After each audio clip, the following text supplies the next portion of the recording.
Baik, Assalamualaikum warahmatullahi wabarakatuh. Hari ini tanggal 8 Oktober 2025, jadwal saya untuk melaksanakan PKG atau penilaian kinerja guru. Harapan saya ke depannya, setelah dilaksanakannya PKG atau penilaian kinerja guru, dapat menjadikan motivasi bagi saya dalam menjalankan tugas sebagai tenaga pendidik untuk menjadi lebih baik lagi. Salam.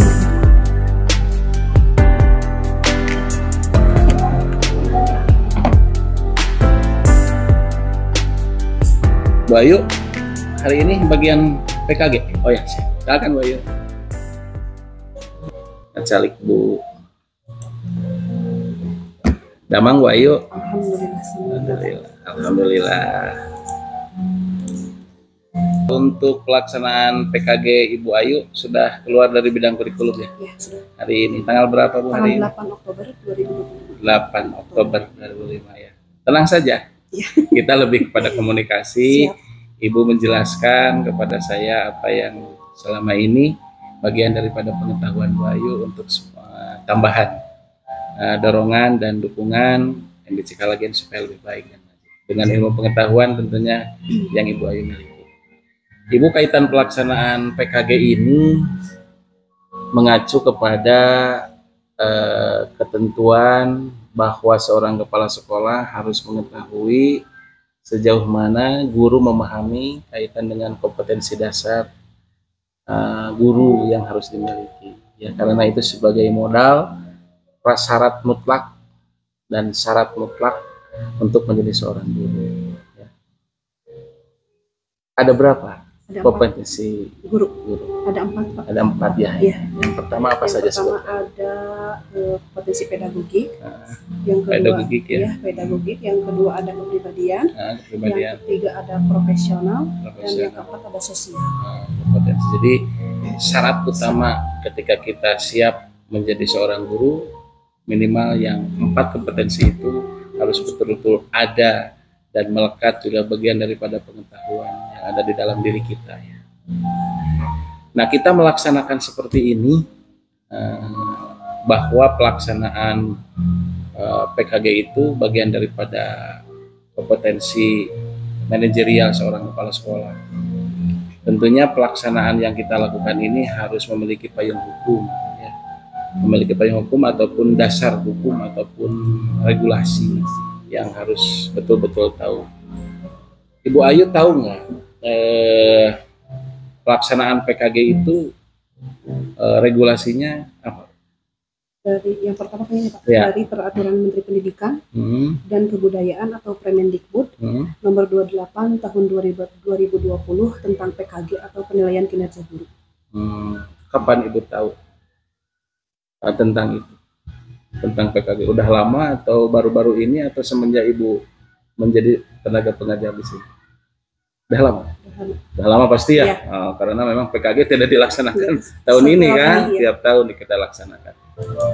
Baik, Ibu Ayu, kita beranjak ke pertanyaan nomor 3 ya. Baik. Setelah tadi saya mendengarkan bahwa kompetensi seorang guru itu harus ada 4, yaitu kompetensi kepribadian, pedagogik, kemudian yang ketiga sosial, yang keempat profesionalisme. Satu kompetensi saja yang saya ingin tanyakan kepada Ibu. Mengapa seorang guru harus memiliki kompetensi kepribadian? Pandangan Ibu? Pada dasarnya ya Pak, kenapa guru harus memiliki kepribadian? Karena saya sendiri gitu ya Pak, ingin menjadi suri teladan yang baik bagi anak-anak. Yang kedua menjadi mempererat hubungan antara siswa dengan guru, dan yang ketiga menunjang profesionalisme seperti itu Pak. Ya. Dari langkah-langkah yang Ibu barusan sampaikan, hal yang paling penting di antara yang tiga itu mana? Yang lebih penting? Mungkin pendidikan ke akhlak anak ya Pak. Pendidikan akhlak. Bisa dan Ibu memberikan contoh kepada anak-anak. Hal-hal yang mungkin secara langsung bisa dilihat contoh yang diberikan kepada anak. Salah satu misalnya disiplin ya, tepat waktu tadi. Kemudian apa lagi? Kemudian anak-anak sering membuka sepatu ya Pak. Nah, anak-anak belajar kemandiriannya, ya, kemudian piket, gitu, piket, kemudian yang lainnya. Hal itu ibu perintahkan secara langsung atau misalnya belajar untuk mandiri anak-anak? Secara langsung diajarkan untuk lebih mandiri lagi karena usia RA ke MI itu ya Pak, masa peralihan ya. Iya, masa peralihan. Jadi pada dasarnya kita itu harus sigap seperti itu bahwa anak-anak ini tuh bukan di RA gitu. Ini tuh udah kelas 1, kalau itu harus lebih belajar mandiri lagi. Tetapi tidak terlepas dari mencontoh ya, mencontoh kepada ibu dengan memperlihatkan kepribadian sosok seorang guru mungkin gitu ya, gitu ya. Selain tadi disiplin, kemudian memberikan contoh, melatih sebuah kemandirian kepada anak dengan melepas sepatu sendiri, memakai sepatu sendiri, kemudian piket gitu ya. Ibu secara langsung memberi contoh dalam hal mengajak atau memerintah langsung misalnya? Memberi contoh. Memberi contoh karena ada berperilaku baik Pak dalam pelajaran fikih, hal terpuji. Jadi kan dicontohkan dengan keseharian anak-anak seperti itu. Jadi dicontohkan dalam sehari-hari seperti membuka sepatu, piket, itu kan contoh hal terpuji seperti itu. Oke. Sisi kepribadian ya. Iya. Jadi lebih kepada anak-anak melihat suri teladan ibu ya, karena kalau dalam bahasa teori pendidikan itu guru harus jadi role model. Contoh dalam segalanya, kata-katanya, perilakunya, akhlaknya, memberi ketauladannya gitu. Karena memang guru itu sebagai orang tua kedua setelah di rumah ya kan gitu. Maka bagus kalau memang prinsip-prinsip itu ibu sudah terapkan di kelas gitu. Kemudian berlanjut kepada pertanyaan keempat ibu ya. Di antara indikator kompetensi kepribadian yang tadi saya tanyakan kepada ibu, bagaimana ibu menunjukkan sikap yang positif dan profesional dalam mengajar? Yang pertama, memberikan motivasi kepada anak. Contohnya seperti ketika lagi belajar, sebelumnya kan anak-anak ketika sudah pembiasaan, saya sering melakukan ice breaking seperti itu. Jadi dimasukkan ice breaking itu agar anak-anak tetap fokus. Ketika anak-anak sudah gaduh, dikasih ice breaking itu kan anak-anak lebih semangat lagi belajar seperti itu. Jadi fokus lagi ya? Iya, lebih fokus lagi. Lain lagi selain daripada motivasi. Kemudian kita itu harus sabar dan pengertian Pak kepada anak. Ada sabar? Iya, karena mungkin anak kelas 1 itu kan ya Pak, ada yang seperti manja seperti itu. Jadi kita itu sebagai wali kelas harus sigap dalam keadaan apapun. Ya, seperti itu. Ada yang suka sering menangis Bu? Ada. Masalahnya apa? Kurang jajan atau memang PR-nya belum mengerjakan ibu marahnya? Bukan Pak, mungkin karena anak tersebut itu di rumahnya sering seperti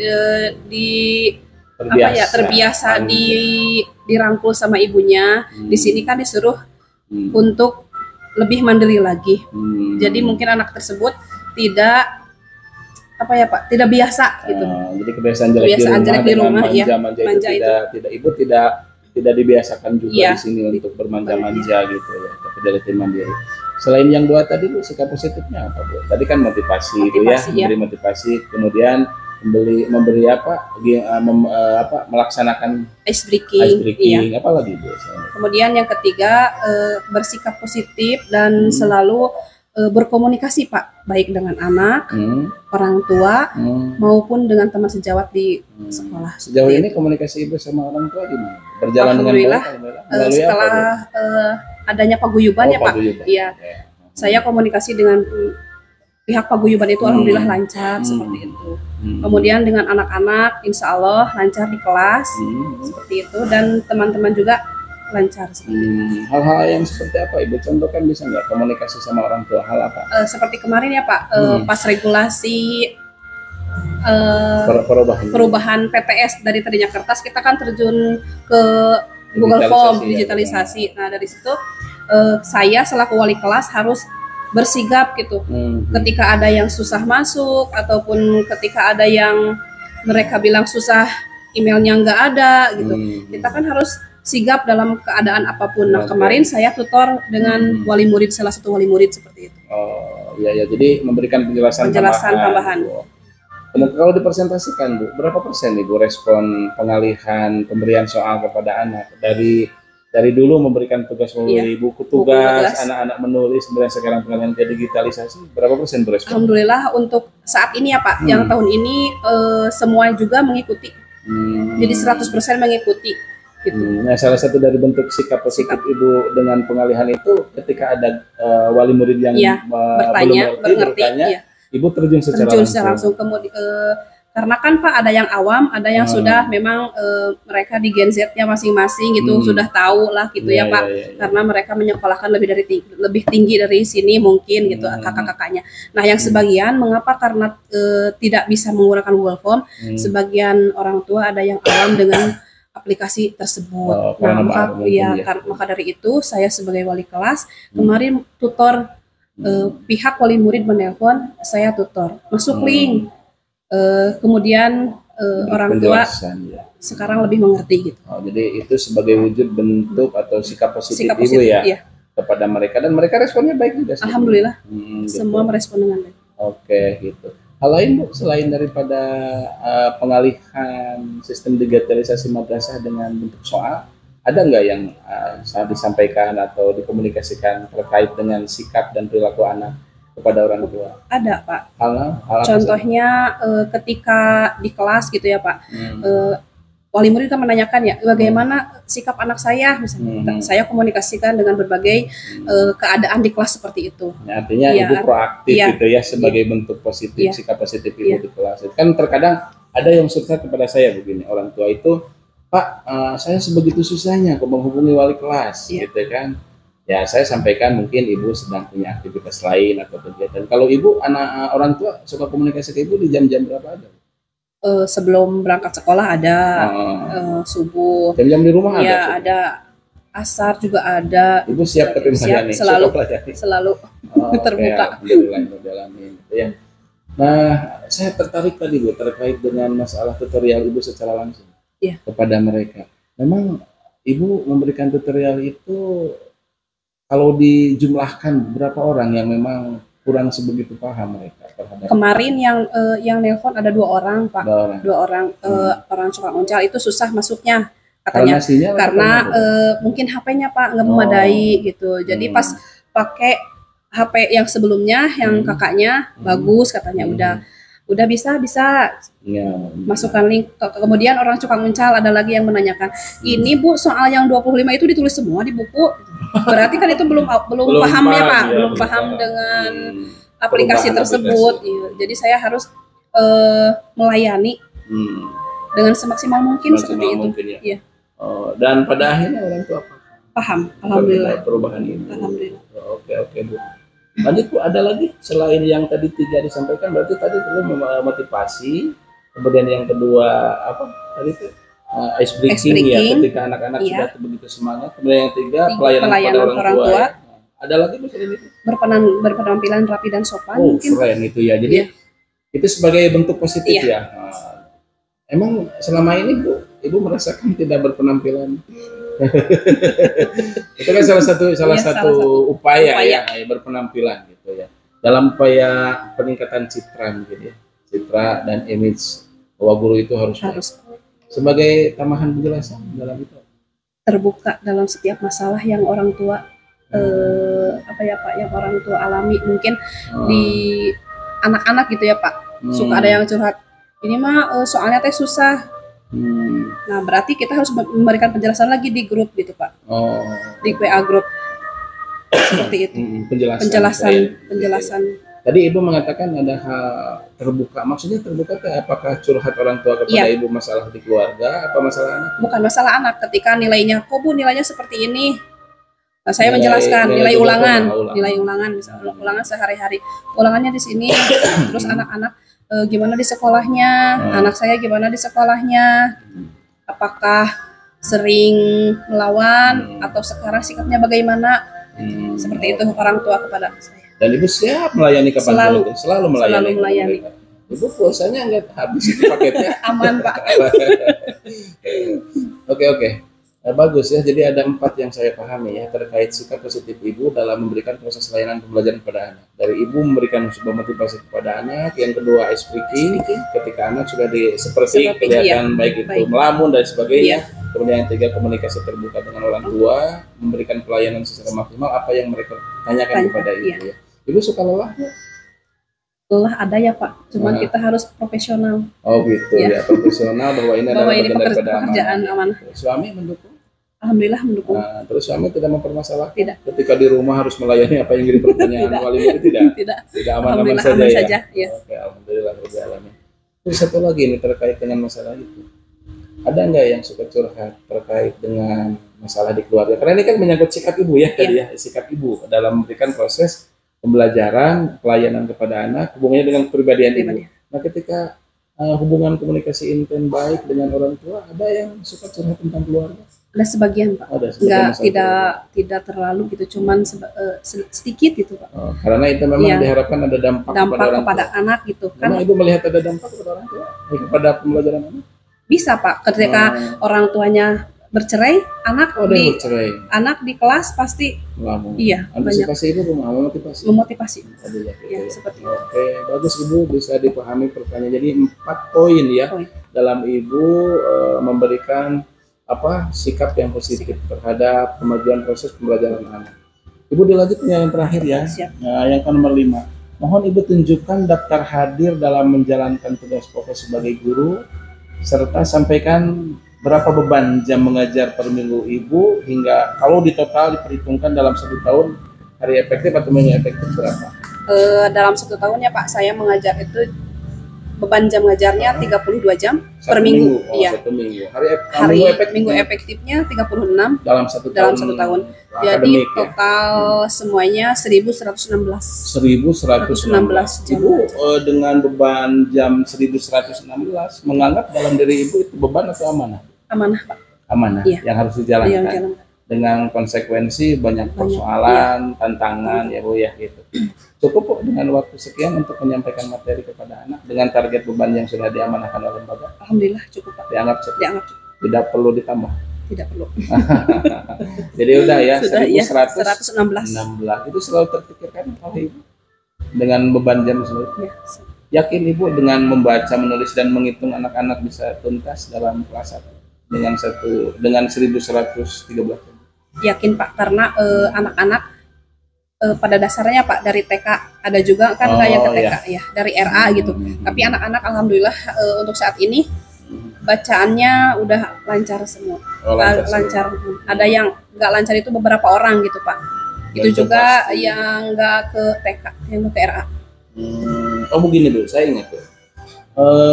Sekarang kan ada program MBG ya Bu ya? Iya. Program MBG. Ibu merasakan ada satu pengurangan jam pembelajaran ya dari yang 32 jam? Iya ada Pak. Ada. Itu jadi berapa menit? Setengah jam mungkin. Karena anak-anak kan beda dengan orang tua Pak cara makannya. Tapi kan di situ juga ada proses pembelajaran Ibu ya, banyak menyangkut proses pembelajaran, menumbuhkan kemandirian, kemudian Ibu bisa melatih tata cara makan yang baik. Kemudian biasanya kalau di rumah disuapin, di sini mah tidak gitu kan. Itu juga sebuah proses pembelajaran terapan secara langsung ya Bu. Ibu menganggap bahwa itu sebuah masalah? Bukan Pak. Bukan masalah. Nah, tapi sebuah tantangan baru ya. Sanggup Ibu memberikan etika adab makan yang baik kepada anak? Insya Allah selalu. Upaya yang Ibu berikan kepada anak tahapannya apa? Yang pertama mungkin mereka itu dianjurkan berdoa, cuci tangan dulu ya Pak. Cuci tangan. Iya, kalau cuci tangan kita berdoa, kemudian menikmati MBG, dan yang keempat setelah selesai berdoa kembali, dan yang kelima disimpan kembali di sana di depan. Jadi dari mulai proses membawa sampai mengembali. Mulai mau makannya dipimpin doa. Kemudian pada saat kita makannya Ibu mengawasi tidak? Mengawasi. Selalu mengawasi. Selesai disuruh doa. Kemudian kemandirian disimpan lagi dengan sendirinya. Sendirinya. Bagus Bu. Jadi di sana ada penanaman nilai kemandirian kepada anak ya. Ada respon baik dari orang tua barangkali secara langsung ke Ibu? Alhamdulillah baik, dengan adanya MBG anak-anak ke rumah itu udah kenyang karena dari sini makan, kemudian diantar lagi sama diantar pengantaran, jadi aman-aman aja Pak. Wali murid sekarang itu aman-aman aja. Karena tadi memang terbangun komunikasi yang baik ya terkait itu. Baik Ibu, terkait sikap positif yang Ibu tunjukkan kepada anak, saya sudah bisa memahami dan paham terhadap pola-pola yang Ibu lakukan di kelas. Dan mudah-mudahan itu bisa menjadi sebuah keberhasilan ya, bahwa anak-anak memiliki akhlak yang baik, kemudian ilmu pengetahuan yang memang sewajibnya mereka menjadi anak pintar. Boleh saya melihat Ibu dan Ibu tunjukkan bukti fisik Ibu hadir dalam setiap melaksanakan tugas? Bukti fisik Ibu ya? Coba Bu saya lihat. Sebulan pernah. Ibu Sri Rahayu, oh bagus Bu. Ibu itu selalu hadir jam 6.37 ya? Iya. Jam 6.37 Ibu sudah di sini dan pulang 13. Jadi Ibu pulang setelah duhur juga? Iya. Jadi karena anak-anak sampai jam 10 Ibu tidak ikut pulang? Tidak. Ada jadwal lain Ibu setelah anak-anak pulang? Eskul Pak. Eskul, selain eskul ada pengantarannya? Ada pengantaran. Oh, pengantaran anak. Pengantaran anak itu setelah selesai di kelas jam 10:30 kan ya Pak. Setelah adanya MBG, kemudian 10:30 saya keliling kampung Cikalagen dan Cukang Uncal. Berapa dusun? 4. Dusun iya. apa saja? Cikalagen, Cukang Uncal, kemudian Cibiru, Cigintung. Oh jadi Ibu ikut? Iya ikut. Jadi mengantarkan? Iya mengantar juga. Iya selalu ikut. Ketemu sama orang tuanya? Ada yang ketemu, ada yang enggak gitu Pak. Jadi keren juga ya Ibu. Jadi setelah mengajar, mengajar, membimbing makan, kemudian mengantar, mengantar anak-anak ke lapangan. Ini bagus Ibu. Saya lihat di sini masuk selalu 6.37. Di lemari yang lainnya Bu. Ini bulan apa Bu? September Pak. Bulan September. Ya ini 6.40. Kemudian ini sampai pulang 16.01. Oh, ini mungkin ekstra ya? Iya ekskul Pak. Jadi Ibu belum pernah melewati 7 ya? Alhamdulillah. Oh, terima kasih. Ini sebagai bentuk kepribadian Ibu yang bagus dan pola-pola yang Ibu lakukan terkait dengan bagaimana menunjukkan sikap yang baik dan positif di hadapan anak-anak, Ibu sudah bagus. Mudah-mudahan menjadi sebuah nilai ladang ibadah dan tentunya Ibu tetap termotivasi untuk melaksanakan tupoksi yang bagus. Ya. Amin. Ada harapan atau permintaan kepada lembaga? Harapan saya ya Pak. Untuk saat ini karena digitalisasi itu sangat penting, saya ingin infokus itu lebih dari satu gitu ya Pak. Oke. Karena sering terjadinya bentrok gitu Pak, antara pembelajaran kelas 1A dengan 1B itu pasti bentrok gitu. Jadi kan di kelas 1A udah nonton, di kelas 1B belum. Bukan nonton seperti itu ya Pak, tapi nonton tentang film pendidikan dan keterkaitan dengan mata pelajaran tayangan seperti itu. Baik. Mungkin seperti itu Pak. Insya Allah akan menjadi sebuah pertimbangan, usulan dan keinginan Ibu. Gaji nggak mau naik Bu? Itu mah nomor 1 Pak. Siap ya Bu, mudah-mudahan dengan kinerja Ibu yang sudah disampaikan sebagai wujud dari kompetensi kepribadian yang salah satunya mengedepankan sikap yang positif sudah saya bisa pahami, bentuk pengabdian Ibu sudah bisa saya terukur dan mudah-mudahan sekali lagi jadi nilai amal yang baik. Amin. Terima kasih ya Bu ya atas laporannya dan tinggal tunggu. Mudah-mudahan dalam 1 minggu ke depan nilai dari 4 aspek untuk Ibu sudah bisa keluar dan disepakati untuk ditandatangan dan menjadi legalitas formal pekerjaan Ibu di sini. Dan saya laporkan ke pimpinan kelembagaan, ke yayasan ataupun kepada pengawas. Mudah-mudahan nilainya baik. Ya. Amin. Ya, Bu. Makasih.